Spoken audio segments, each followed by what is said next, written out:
I should say to start my presentation that last September I took up a post here at Keele as lecturer in music technology and digital media. It's worth noting that I am the first woman lecturer to ever have this position in Keele's 32-year history of offering music technology qualifications.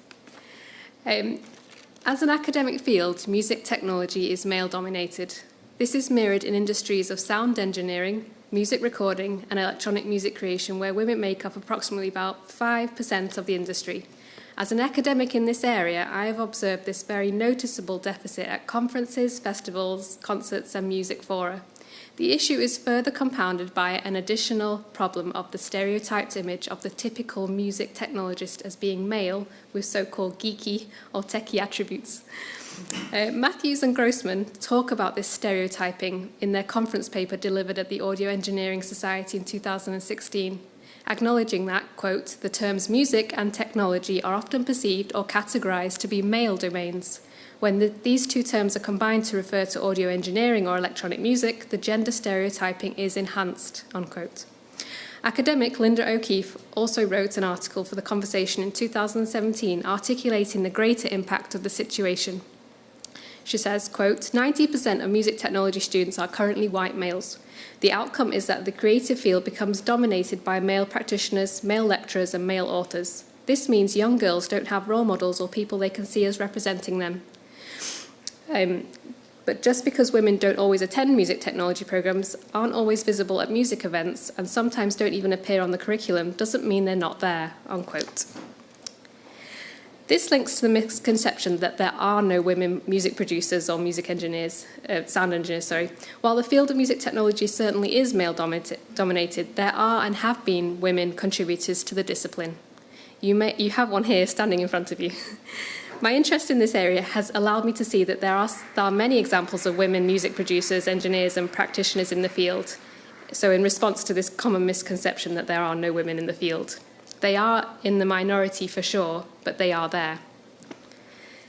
The unfortunate reality is that those women who are there have suffered from marginalisation. This is most severe at the textbook level, the sorts of textbooks that we are giving as set texts to undergraduate students in music technology degrees and electronic music programs. The Peter Manning book, which I was given as an undergraduate, is a case of this. It's a wonderful book, but unfortunately only contains one woman in the whole book, Pauline Oliveros, which she's included in this text, propagating the conclusion that simply were no women active in the field during these formative years of electronic music history past. The untruth is startling and bypasses the significant contributions of people like Daphne Oram, Elaine Radigue, Glynis Jones, Doris Hayes, and Elsie Marie Paddy, to name a few. So you may have all heard about Delia Derbyshire and her creation of the Doctor Who theme with the radiophonic workshop. And her position in the history books was all but absent up until the last decade or so. But why? Because she was a woman. The wave of interest she is experiencing now, with publications on her left, right, and centre, is long overdue and can be seen as something known as revisionist musicology that strives to set the record straight with regards to overlooked figures. Being conscious of marginalisation is something I've included in my approach to lecture preparation, raising these issues with my students since I understand the repercussions of taking these inaccuracies as verbatim. My own position within the field of electronic music creation has demonstrated some pioneering qualities of its own. This photo here, which you can see, shows the contributors to a major concert of electroacoustic music. I'm standing amongst some of the biggest names in the field here, and as you've noticed, I'm the only woman. So this is very typical of electronic music concerts in the UK and internationally. When I perform and have my music played, I'm often the only woman there. Having established myself as both a prominent composer of electronic music and as an academic, I've used this position of authority to speak out when I've seen all-male competition juries assembled for electronic music adjudication processes, and I've also voiced my feelings of unease about opportunities where my presence or name would be used for purely tokenistic gain. These small steps have had an impact as I've noticed recent changes in the issue of gender representation, which has moved into the consciousness of people, of concert programmers and those who select repertoire from the canon, jury panels and people who have responsibility within the field. But what I also recognise is that change in this area does take time.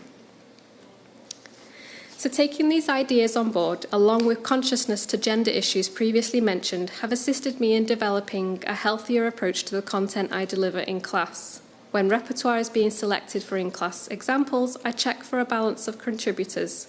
I use myself as a case study in many examples. Talking from my practical lived experience goes far, especially when we consider the minority position of females in the classes that I teach. In my Audio Fundamentals module from last semester, 8 out of the 36 students were female.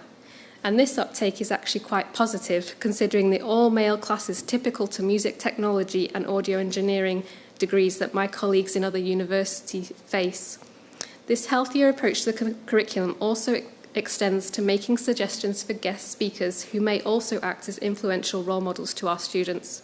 Ring-fencing time to confront these issues in class has also proven to be beneficial, not only for us not to give me another space to preach, but to initiate discussion to break down misconceptions and stereotyped images. Some fantastic discussion work has emerged by simply posing the question, where are the women? So some examples here that I've included that I've had the opportunity to include within my teaching. So the first one being Sylvia Massey, who's a record producer that some of you might know, who's worked with the Red Hot Chili Peppers and System of a Down. So she's got some wonderful YouTube clips that show her working in the studio, giving some ideas for microphone techniques and so on. Last semester we looked at the work of Marianne Amaker, a US pioneer in auditory distortions and her use of high frequency content. And then there's another resource here that I've been using quite a lot, which is like 7 hours of music made by women composers in the electronic field between 1938 and 2014.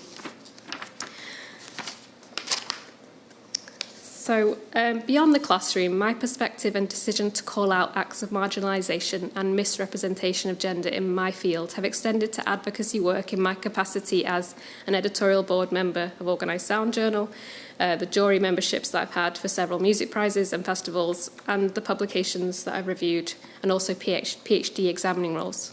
I also feel that being aware of gender marginalisation has also heightened me to issues of EDI more generally. So my long-term vision for improving the situation in this area is clear about the need for more role models in the field. I know from my experience of teaching for the last 10 years that my presence alone increased uptake in my modules for female students. This was no coincidence. I recently heard someone say, "You cannot be what you cannot see." Considering the few female students that pursue music technology degrees in the UK, this is essential that role models are in place to inspire and demonstrate a viable career path to other women. Thank you.